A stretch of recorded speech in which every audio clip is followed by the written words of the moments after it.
Hey Hickok 45, you're looking at some pretty firearms here, aren't you? Some military rifles going all the way back to the flintlock. You see the flint on the lock. I bet that's why it's called a flint L.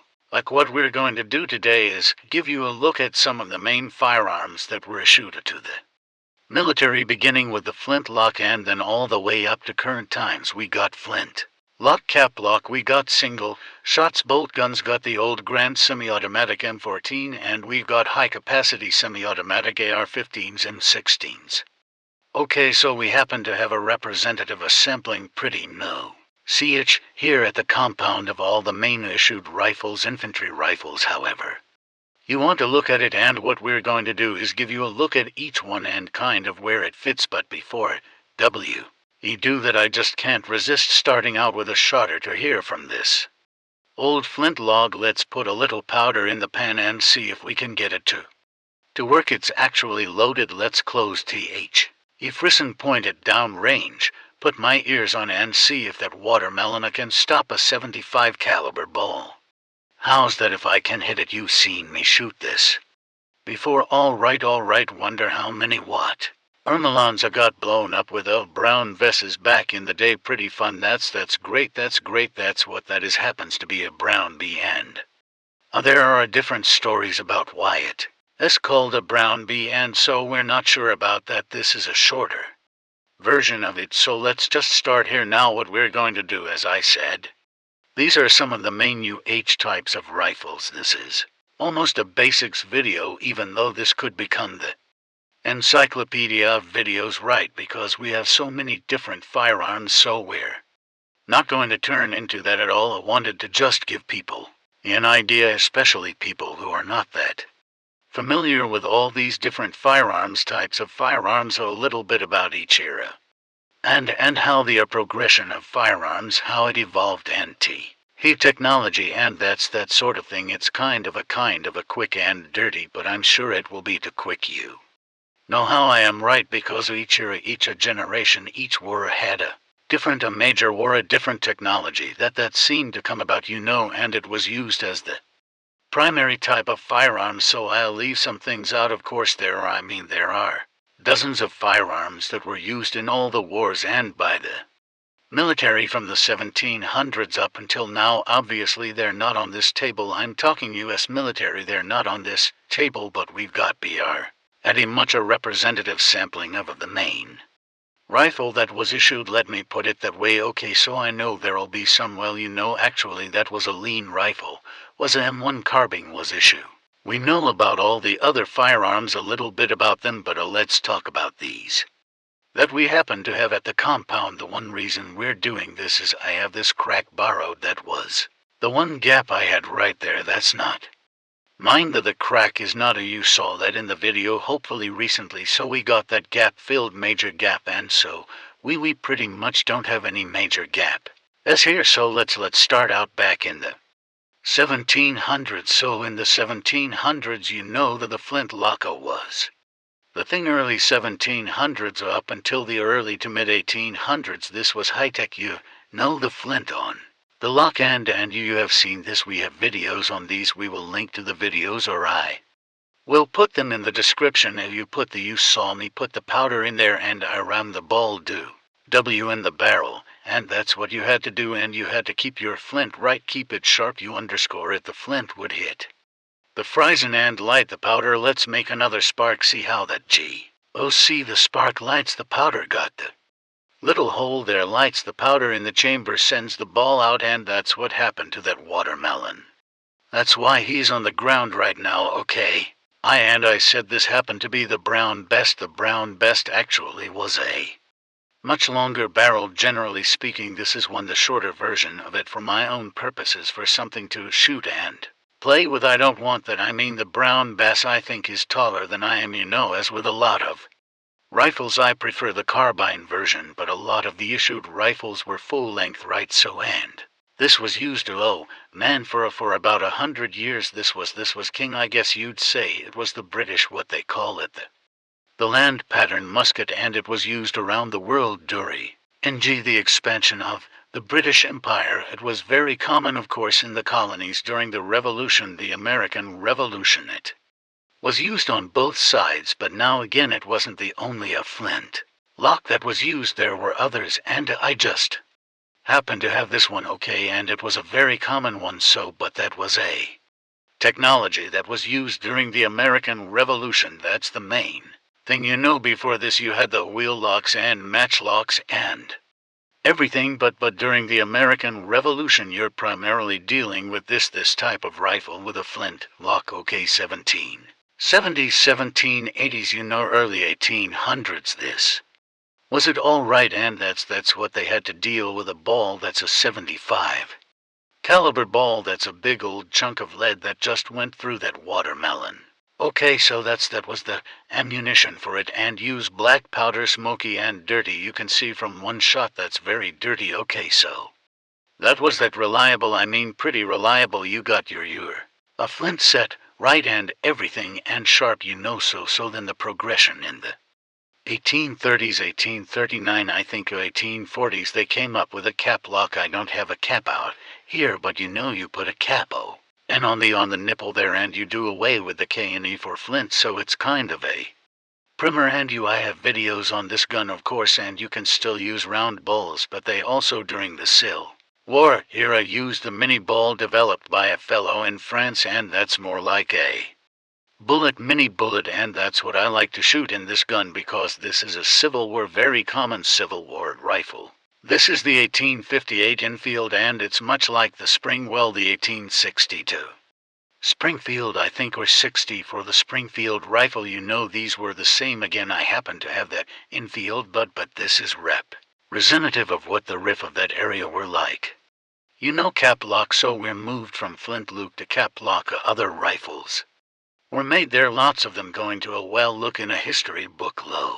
Okay, on the internet you'll see lots of different types of them. This was very common, though, the Enfield, as was the Springfield. I think the Springfield was used more by the North, and it was used by the South, but the South bought a lot of these from France or England, rather, and had a lot of the ANF. Again, they were the longer versions for the most part, a 3-band. This is a 2-band. I prefer the shorter one, so you load the rifle, put the cap on, and you fire, and then you put another cap on you, so you didn't have the flint to deal with. However long as you had caps, you're okay. With the flintlock you think, wow, how archaic, but if you had a piece of flint you were in business. Long as you had powder, flint and lead, you were in business. So can you make a cap, Perkis? Cyan cap? I can't. However, I could pick up a piece of flint maybe and nap it, carve it. Napping is kind of carving, flint to make it sharp and to make it work, so there's advantages and disadvantages. Okay, so that was let's see, 40s, we're talking 1800s now, 40s, 50s, 60s, the cap lock kind of ruled. Now there were still flint locks used even in the Civil War. Why? And especially in the South, where they didn't have quite the funding, whatever they could get, a big stick, a knife, a lint lock, so those things showed up everywhere in the South. Each, as I understand, so that's a 58 caliber, and that was a common caliber. There were others firing the mini ball, so cap lock. So we're talking a bit now. I hope you're picturing young folks, kind of. I know, because from being a teacher I know that quite often young people don't have, and I'm sure I was the same way, have a clear picture, of the generations of time going back in the 1700s, the 1800s, and the Civil War when they take place, 'cause you can ask, you could grab a bunch of teenagers and ask them when the Civil War took place, and if they haven't studied recently, so me own reliable say 18 or 1937 or something, so we're talking 1860 Civil War, this being a primary rifle. Okay, this type of rifle, cap lock, 1860s. Okay, now the next step was cartridges like this, where you have a case and a self-contained C cartridge.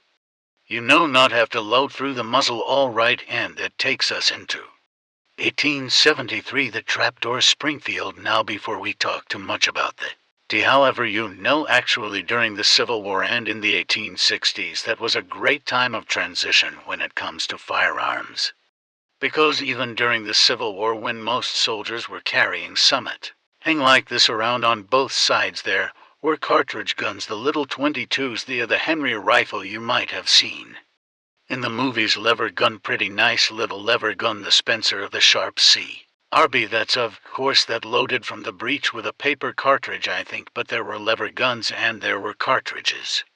Even in the 60s, it's just that usually the military is a little bit behind and you're trying to outfit thousands, hundreds of thousands of men, women, maybe mostly men, then it's whatever you can do it with. Okay, you know, there may be some innovations out there you're expensive, they're not practical yet on a mass scale, but there were units that actually had the Henry rifle and the Spencer and some of those, you know, lever gun self-contained cartridges. Okay, so in almost every area you have that. Okay, but still we're kind of focusing on what the average infantryman was issued. You know, that's kind of what we're looking at here. There's always the exception. And so as we move on up into the 1870s, the cartridges have been around. And so the military went to this gun. Okay, this was the adopted rifle of 1873. And that's when the 4570 came about. See, so you see how that works, and you've seen this in a video. You put the cartridge in there and you close it up. Okay, now I'm going to fire this. I think a single shot. Put my ears on, let's shoot it to later, Hester.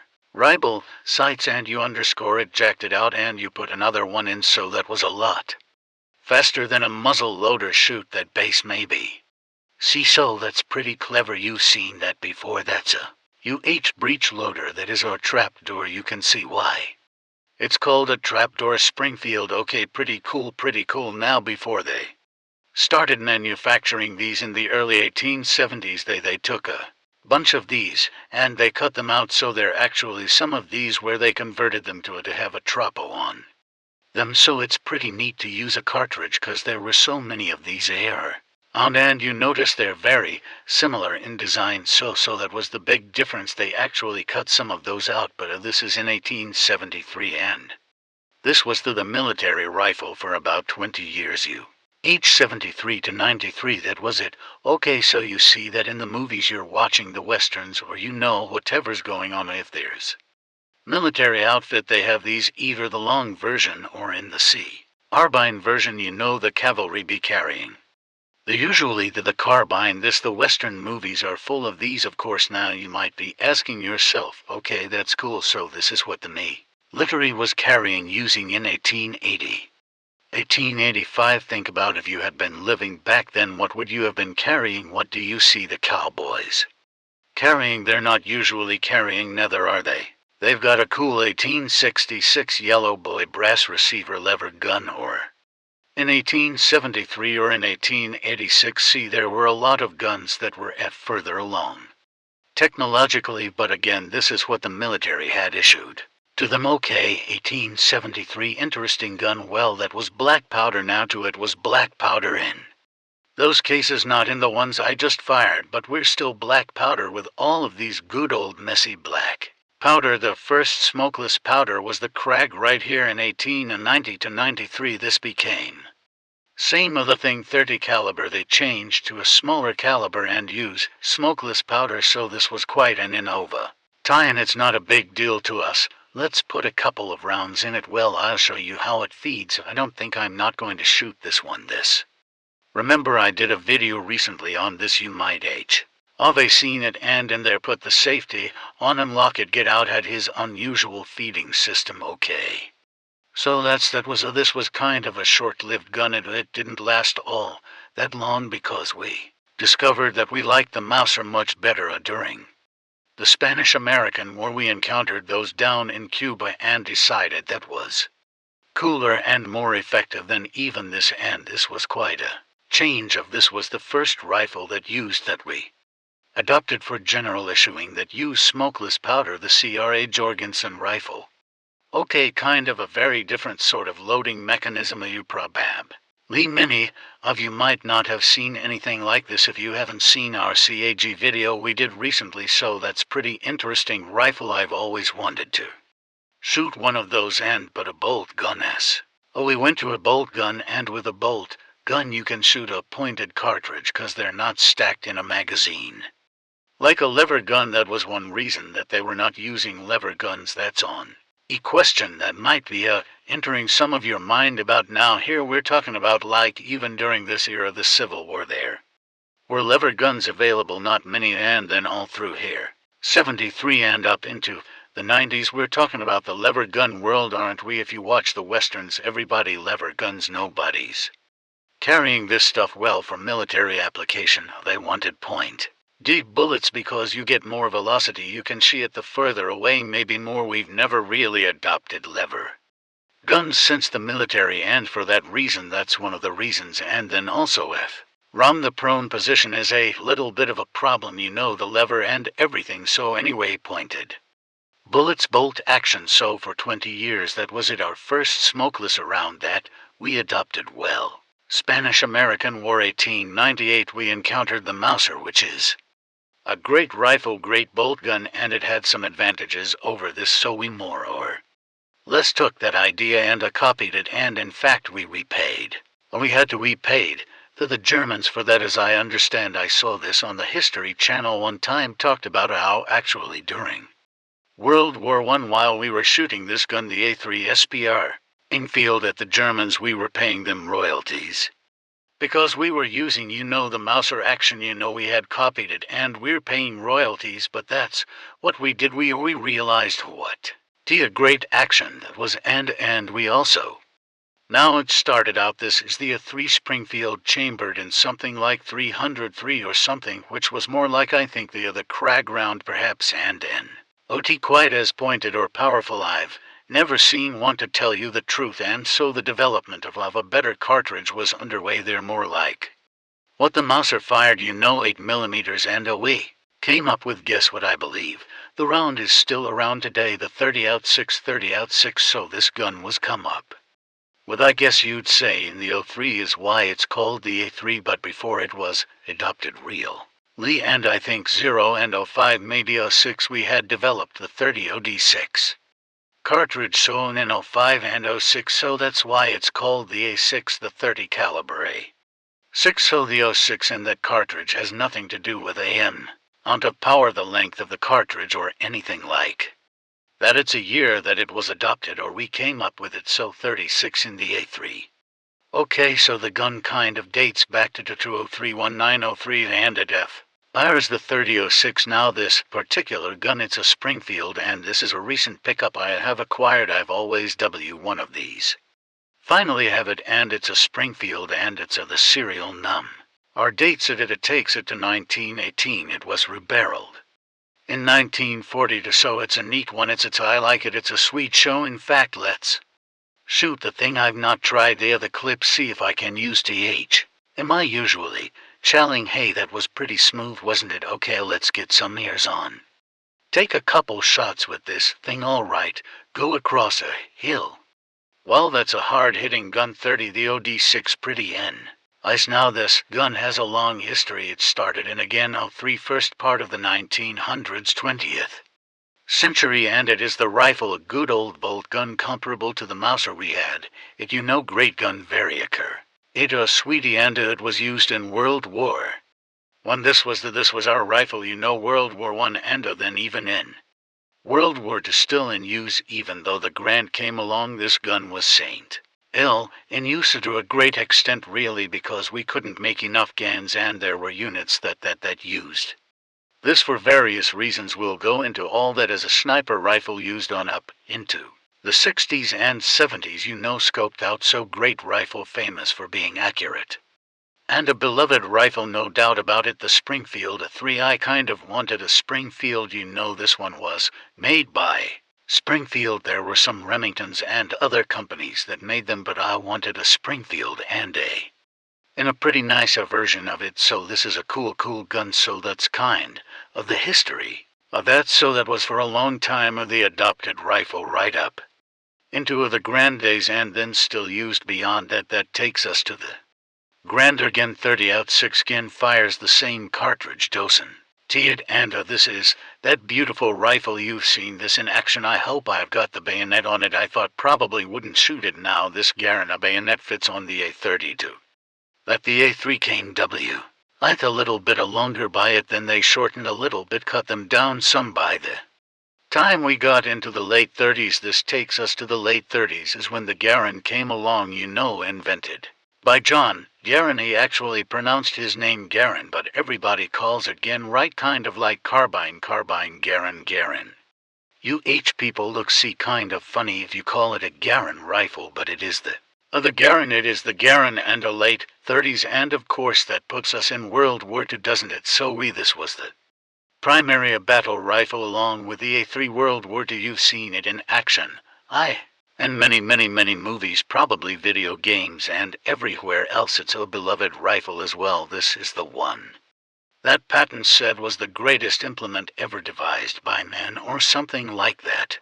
The greatest battle implement ever devised, or something like that. A man for the time he was correct, but you got to remember for the times, for the 40s, yes, okay, I would make our choices today, but for the time, yes, it was wonderful. And this gun was used in World War II, Korea, even in Vietnam to some extent. These guns show up in a lot of different plots. Yes, and that's something there I haven't talked a lot about, and exactly where they were all used, because many times they do show up. We sell them, or we give them to certain forces in various coups. It tries, maybe they're involved in revolution, and there may be a unit that just needs rifles, and we can't supply them with whatever our current rifle is or something, and so they end up with something that might seem archaic but works, and so there's always an exception to these rifles that might be used somewhere you wouldn't expect it. All right now, so that was our first semi-automatic rifle. Yeah, the first semi-automatic rifle I believe ever issued to an army ever, and that was good old United States. Made a difference. Our soldiers really like that. It's heavy. All these guns are here. They're hard kickers. 30-06. They're not for the faint of heart. But they're great shooters, and nothing like the character in that gun for sure. So that took us up into the 50s, when the M14 was developed, just a continuation of the M1.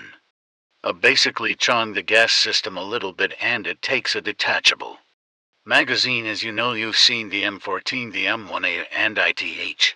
There were even some grants where they experimented with that on. So with the M14 you have a magazine has 20 rounds, and we changed the cartridge as well. It's about the same ballistically, SA 30-06, but it's a little bit shorter, and you may not have the upward potential if you're loading or hand loading. You could maybe crank up a 30-odd little warmer, but as far as the military round, they're essentially the same, but it's shorter, and enabled our military to make guns with a shorter action, more flexibility, better for full automatic fire and that sort of thing. So this was a select fire gun, the M14. Now this is an M1A with an M14 stock. He's got the cutout there for the selector switch and everything. I just like the traditional stock on it, but it's a semi-automatic, and so this is it's pretty stout cartridge to fire in full automatic, especially on this kind of gun. I mean, it's not a bar exactly, but anyway, the M14 is a great rifle. I would see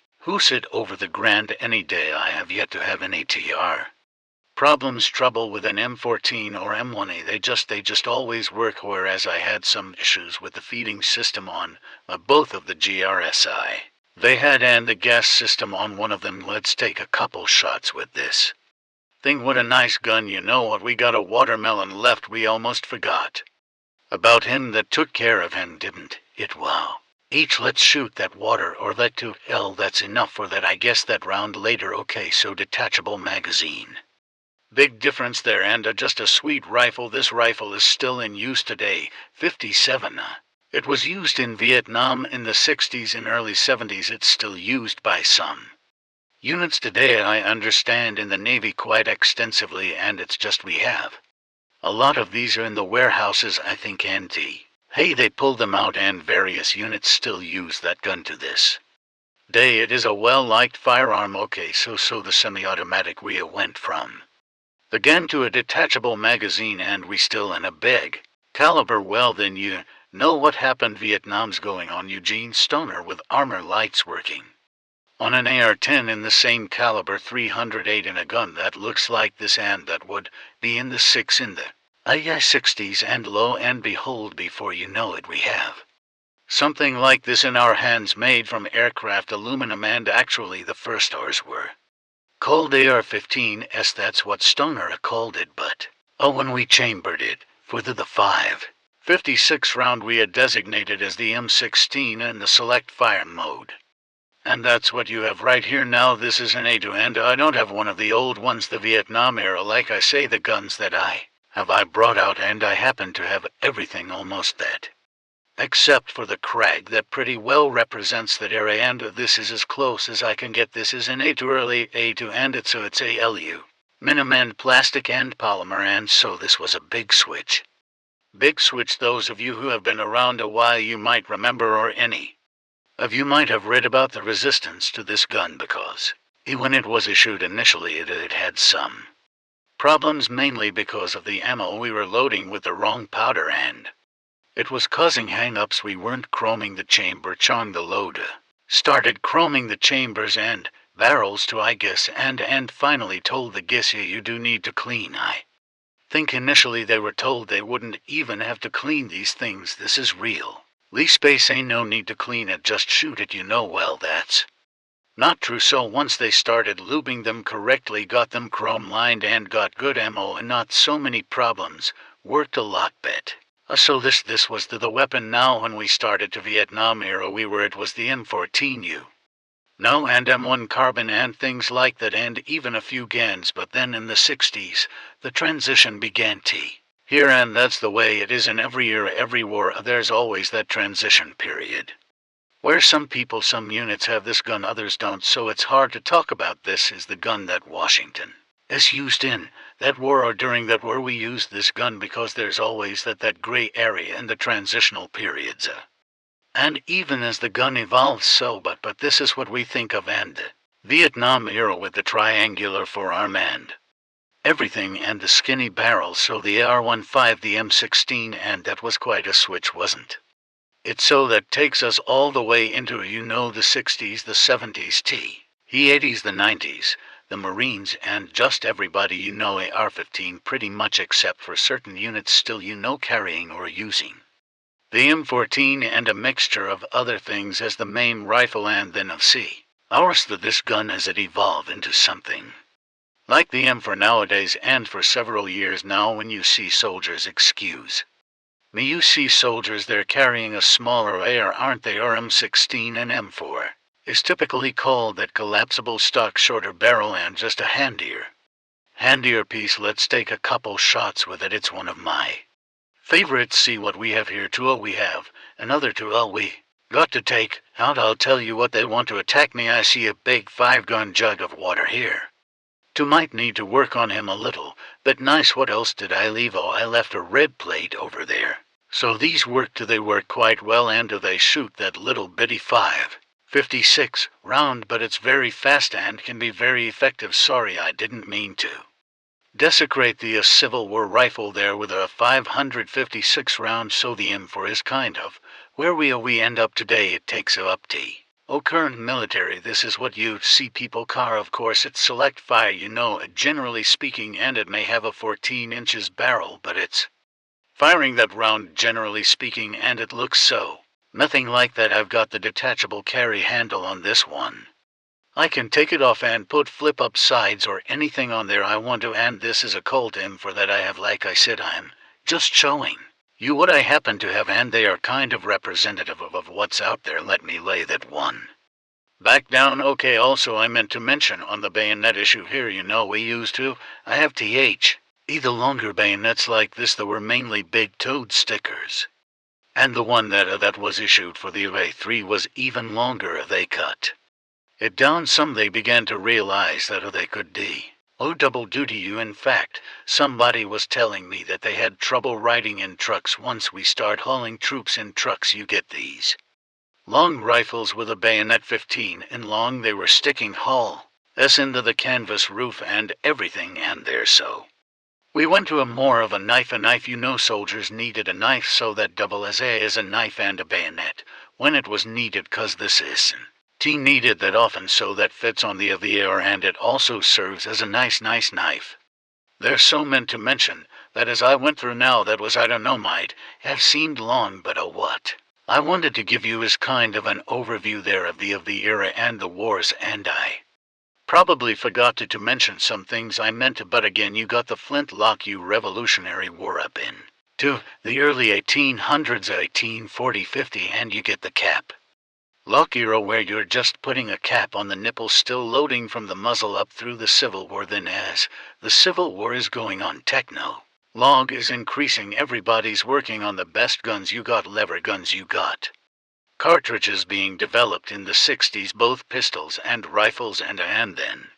In the 70s comes to a fruition more or else where even the adopted military rifle it's a cartridge gun now I didn't mention that I let me grab one of these 4570s in the earlier 4570 and all the cartridges they were made of copper ale. Leon and they expanded pretty dramatically in fact they think. That's one reason for some of the extra problems that Custer had at the little big horn the rifles would jam, repeatedly shooting them over and you jam up around so they went the brass worked better okay and then the bolt guns and right out to the semi-automatics okay so these are some sweet guns there. There's a lot of history there as you can tell it gets me excited you and I know I probably left out some things well I left out as I say 4 or 5 encyclopedias I just wanted to give you a rundown and meant for it to be more of a basics for people who maybe don't have a notion what kind of fire